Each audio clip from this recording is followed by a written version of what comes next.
Hi everyone. आज की इस शॉर्ट वीडियो में मैं आपको एक शॉर्टकट मेथड बताने जा रहा हूँ that what are the factors affecting standard electrode potential. और आप कैसे सिंपल एक छोटे से मेथड से ये याद रख सकते हैं how these factors they can change the numerical value of standard electrode potential. तो सबसे पहली बात जो आपने याद रखनी है, standard electrode potential it can be affected, it's numerical value can be changed by changing any one of the three condition. वो तीन कंडीशन कौन कौन सी हैं जिनसे स्टैंडर्ड इलेक्ट्रोड पोटेंशियल की वैल्यू चेंज हो सकती है? Number one, it is concentration of the solution. Number two, it is temperature. And number three, if a gas is present, pressure can also change the numerical value of standard electrode potential for a cell or for a half cell। अब मैं आपको एक simple सा method बताता हूँ। जब भी कहीं भी कभी भी आपने इन फैक्टर्स को अप्लाई करना हो तो आपने सबसे पहले ये देखना है कि by changing any one of these three factors, आप इनमें से कोई सा भी फैक्टर चेंज करें तो इनमें से जोन सा भी फैक्टर आप चेंज कर रहे हैं, फैक्टर चेंज करते ही आपने ये चीज नोटिस करनी है whether change in this condition is favouring oxidation और रिडक्शन। हमेशा जब भी हम कोई कंडीशन चेंज करते हैं या तो प्रोसेस ऑफ ऑक्सीडेशन फेवर्ड हो जाता है या प्रोसेस ऑफ रिडक्शन। अगर आपने ये चीज़ इजीली आइडेंटिफाई कर ली कि कोई भी चेंज हम जो कंडीशंस में शो कर रहे हैं, कंडीशन चेंज करने से हमारा कौन सा प्रोसेस फेवर्ड हो रहा है, तो बाकी काम बहुत इजी हो जाता है प्रेडिक्ट करना कि स्टैंडर्ड इलेक्ट्रोड पोटेंशियल की वैल्यू इंक्रीज होगी या डिक्रीज होगी। जैसे देखें, आपने जो बात याद रखनी है, अगर कभी किसी केस में आप इनमें से कोई भी एक कंडीशन चेंज करें और कोई भी एक कंडीशन चेंज करने से रिडक्शन का प्रोसेस फेवर्ड हो जाए, इसका मतलब क्या हुआ कि जब भी रिडक्शन होती है that half cell it becomes cathode, because always reduction takes place at cathode. तो जिस हाफ सेल में हमने कंडीशन चेंज की, चाहे कॉन्सेंट्रेशन चेंज की, टेम्परेचर चेंज किया, प्रेशर चेंज किया, अगर इन कंडीशंस को चेंज करने से प्रोसेस ऑफ रिडक्शन फेवर्ड हो गया, इसका मतलब है वो हाफ सेल कैथोड बन गया। और कैथोड प्लेट पे हमेशा पॉजिटिव चार्ज डेवलप हो जाता है। अब आपने मैथमेटिकली इसके बाद वैल्यू को कंसिडर करना है। आपकी प्लेट पे पॉजिटिव चार्ज डेवलप हो गया, पॉजिटिव का मतलब है वैल्यू जीरो से ग्रेटर होना शुरू हो गई। तो प्लेट जब भी पॉजिटिव होगी, value numerical value greater than zero होना शुरू हो जाएगी। तो उसका मतलब क्या हुआ कि standard electrode potential E not की वैल्यू इट विल इंक्रीज और it will become more positive. तो सिंपल सी रिलेशनशिप आपने याद रखनी है कि अगर कोई भी फैक्टर हमने चेंज किया, फैक्टर चेंज करने से अगर रिडक्शन होगी, हमारा हाफ सेल कैथोड बनेगा, उस पे पॉजिटिव चार्ज इंड्यूस होगा और पॉजिटिव का मतलब है कि value of E not would increase, it would become more positive.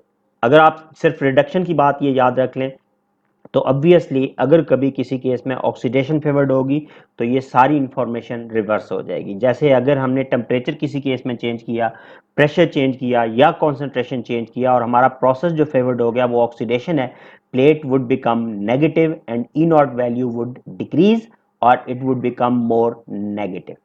तो ये इन्फॉर्मेशन आपने याद रखनी है। इस इन्फॉर्मेशन की बेसिस पे कुछ एग्जांपल्स मैं आपके साथ डिस्कस कर लेता हूं जिससे आपका माइंड फर्दर क्लियर हो जाएगा कि कैसे आप सिंपली याद रख सकते हैं कि फैक्टर्स, अगर कोई भी कंडीशन रिडक्शन को फेवर कर रही है तो क्या होगा, ऑक्सीडेशन को फेवर कर रही है तो क्या होगा, ई नॉट वैल्यू को। देखें एग्जाम्पल एक, हाफ सेल ले रहे हैं हम कंटेनिंग Fe3+ एंड Fe2+, और अगर इस केस में हम ये करें कॉन्सेंट्रेशन ऑफ Fe3+ अगर हम इंक्रीज कर दें, तो अब आपने सोचना है कि Fe3+ की कॉन्सेंट्रेशन हमने इंक्रीज कर दी है तो Fe3+ हमारा लेफ्ट हैंड साइड पे प्रेजेंट है।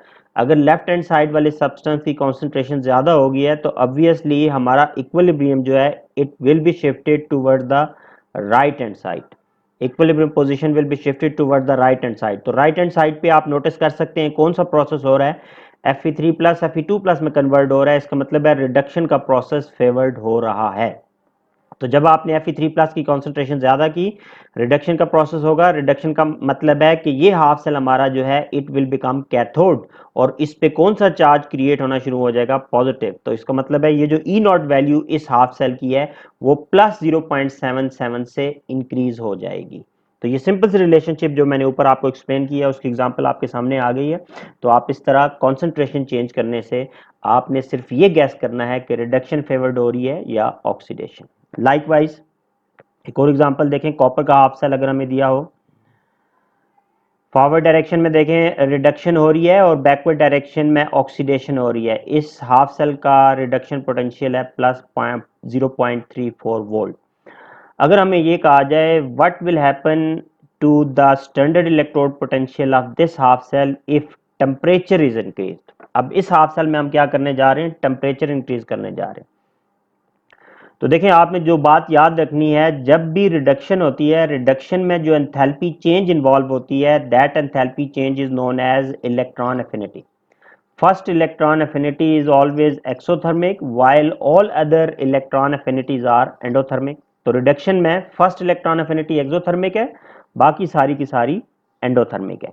लेकिन जब कभी ऑक्सीडेशन होती है, जो एंथैल्पी चेंज इन्वॉल्व होती है for the oxidation, whether it is first second third या कोई भी आयोनाइजेशन एनर्जी हो, ionisation energy for all the oxidation it is always endothermic.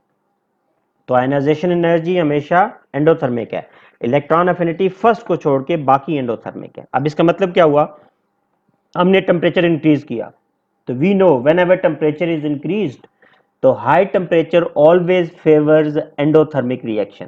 तो यहाँ पे oxidation it is more endothermic. तो ऑब्वियसली जब इस हाफ सेल में आप टेम्परेचर ज्यादा करेंगे तो oxidation process will be favoured. Oxidation किस डायरेक्शन में हो रही है, ऑक्सीडेशन बैकवर्ड डायरेक्शन में हो रही है। तो इस केस में जब हम टेम्परेचर ज्यादा करेंगे ऑक्सीडेशन फेवर्ड होगी। ऑक्सीडेशन फेवर्ड होने का मतलब है हमारा ये हाफ सेल एनोड बन जाएगा और एनोड पे नेगेटिव चार्ज क्रिएट होगा। तो स्टैंडर्ड इलेक्ट्रोड पोटेंशियल इस केस में प्लस 0.34 वोल्ट से कम होना शुरू हो जाएगा, डिक्रीज हो जाएगा, क्योंकि प्लेट नेगेटिव होना शुरू हो गई। तो देखिए बहुत सिंपली मैंने आपको बता दिया। आपने मेन इंफॉर्मेशन जो इस वीडियो के शुरू में मैंने आपको बताई है, आपने वो इंफॉर्मेशन याद रखनी है।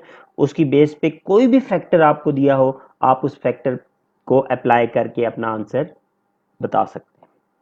लास्ट फैक्टर पे भी बात कर लेते हैं। अगर हमें हाइड्रोजन हाफ सेल दिया हो, hydrogen half cell has an electrode potential of 0 volt.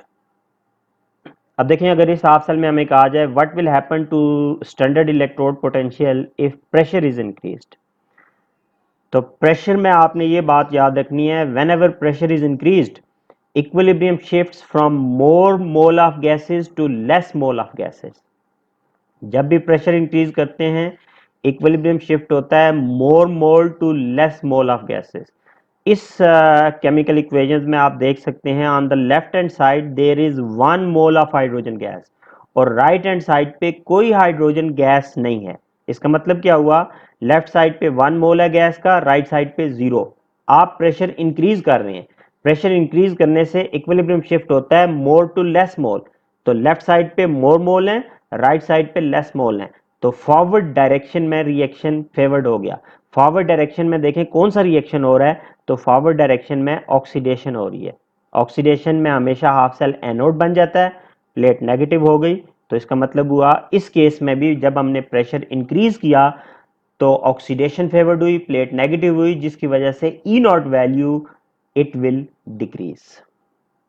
तो ये देखिए एक बड़ी सिंपल सी वीडियो मैंने आप लोगों के लिए बनाई थी, जिसमें आप लोगों को ये आइडिया हो गया है कि कैसे कोई भी कंडीशन चेंज करने से आप प्रिडिक्ट कर सकते हैं कि किसी भी हाफ सेल का स्टैंडर्ड इलेक्ट्रोड पोटेंशियल डिक्रीज होगा या इंक्रीज होगा। मैं उम्मीद करता हूं आपको आज की वीडियो पसंद आई होगी।